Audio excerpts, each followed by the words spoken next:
సింగరేణిలో అవినీతి జరుగుతున్నదని ఆధారాలతో సహా మా శాసనసభ పక్ష ఉపనాయకులు మాజీ మంత్రి పెద్దలు హరీష్ రావు గారు పత్రికా సమావేశం పెట్టి ఆధారాలతో సహా బయటపెట్టినప్పటి నుంచి కాంగ్రెస్ పార్టీలో వణుకు మొదలైంది.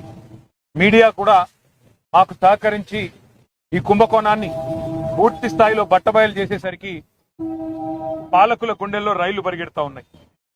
కేవలం మాట్లాడడమే కాదు, ఆధారాలతో సహా మరి ఈరోజు పూర్తి స్థాయిలో ఈ కుంభకోణాన్ని బట్టబయలు చేసినాం.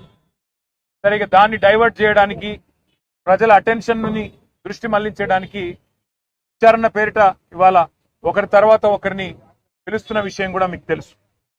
ఇవాళ సీఎం అంటే తెలంగాణలో చీఫ్ మినిస్టర్ కాదు, సీఎం అంటే కోల్ మాఫియాకి నాయకుడిగా ఇవాళ రాష్ట్ర ప్రజలు, ముఖ్యంగా సింగరేణి కార్మికులు భావించే పరిస్థితి వచ్చింది.